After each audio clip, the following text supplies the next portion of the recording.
ito yung first video natin para sa 2024. So wala tayong video almost 9 months. 9 months and 5 days and 3 hours and 45 minutes and 38 seconds. Ito yung unang video natin ng 2024. So bago tayo magsimula, kasi yung topic natin is about ISS or Idling Stop System. So makikita niyo dito sa picture na ilalagay ko or nilagay ko, pwede nyo i-check kung anong mga logo yan or mga indicator para saan yan, at malalaman din natin dito sa video na to kung anong purpose ng ISS at kung anong mga battery at anong system connected at kung anong mga troubleshooting na dapat natin malaman sa ISS na mga sasakyan equipped by ISS. Okay, so si ISS is develop, iwan ko kung develop siya in 1974 kasi tinesting siya by Toyota Crown na unit. Tapos meron din si Fiat Volkswagen Polo 1974 siya dinevelop. So ngayon develop siya o tinesting siya that year 1974. So yun. So si ISS na sasakyan or ISS na battery, hindi pwedeng lagyan ang sasakyan na standard battery na size kagaya ng 40B19L na battery size. Ipalalagay mo sa may ISS na sasakyan. Kasi ang ISS natin na system is kailangan ng high amperes during operation. Kasi ang purpose ni ISS is fuel consumption yung purpose niya. Kasi namamatay niyan during pag nag-brake ka. Pag full stop siya, naka full stop na, so automatic yung sasakyan mo magsa-shut off yung makina. Okay? Then pag iapakan mo yung accelerator, aandar din siya ulit. Yan ang purpose ni ISS para sa fuel consumption purposes. Okay? Almost 10% ang matitipid mo kung may ISS yung sasakyan mo. Okay? So dito naman sa mga battery ng mga sasakyan, pag nagpalit tayo ng battery ng sasakyan natin, kagaya na may ISS, dapat yung size lang niya is naka-alphabet lang, M42, K42, mga ganyan, Q85, ganon. Yan ang kalimitang size ng ating battery sa mga sasakyan na may ISS. Pero pag standard, gaya ng 44, B19, ganon, 115, D31 or 26. So si ISS na battery, malalaman nyo yung mga size, alphabet lang siya. Okay? Tapos number ang sunod. Tapos pag nag-check tayo ng battery, dapat yung pag-check natin dun sa tester, may standard, may ISS, may hybrid. So ang diferensya lang ni standard battery at saka ni ISS battery is yung amperes. Mas mataas ang amperahe ni ISS kaysa kay standard. So yun lang ang difference niya.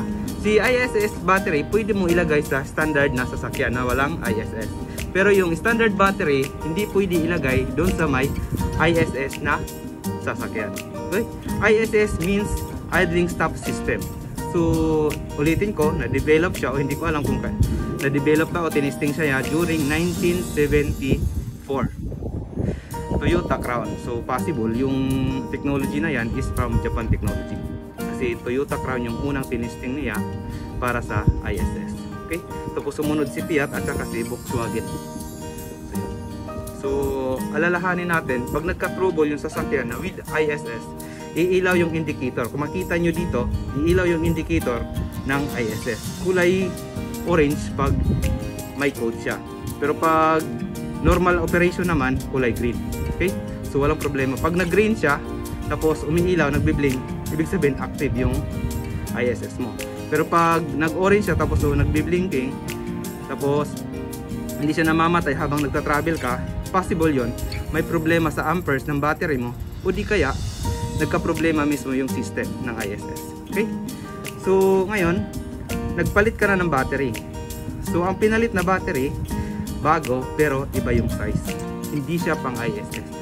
So, ganun pa rin as usual, iilaw yung indicator ng ISS, tapos magkakaroon ng problema sa low amperes, tapos mahirap panda rin sa sasakyan. Okay?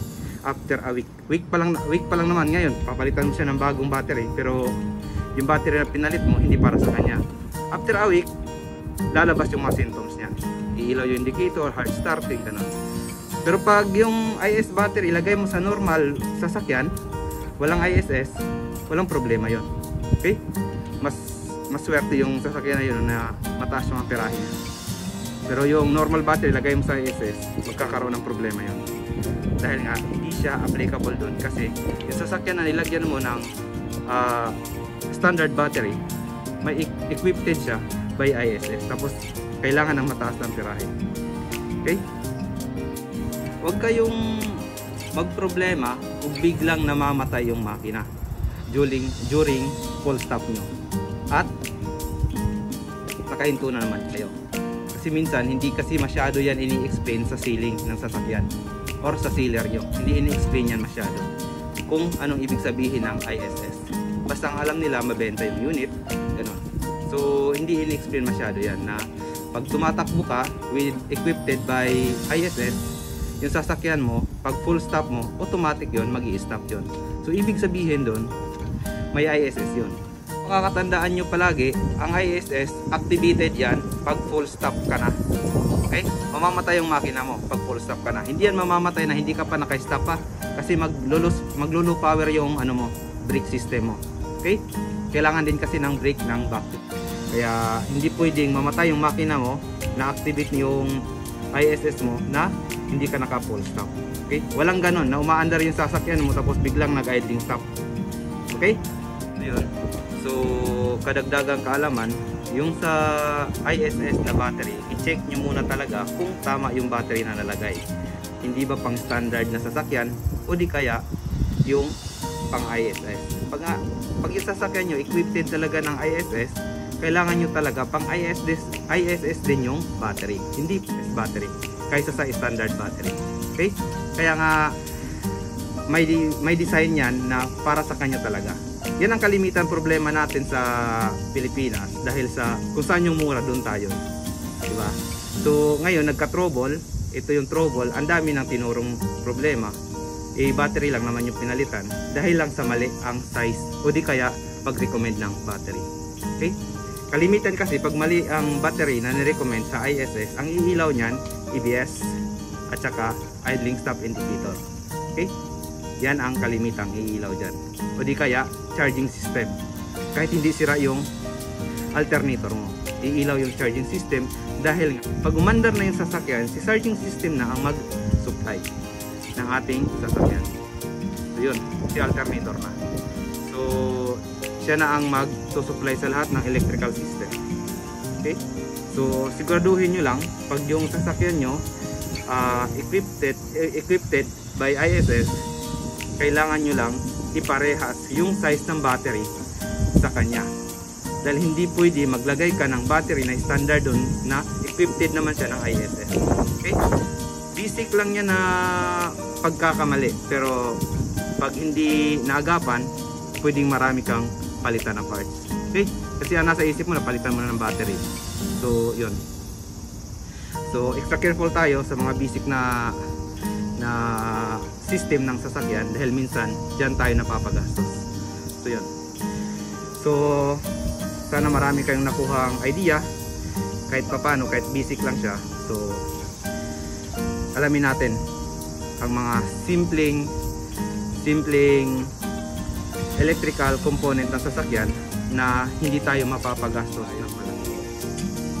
Maraming salamat sa inyong panonood at don't forget to click subscribe, like, and comment kung anong gusto niyong video. Bye bye!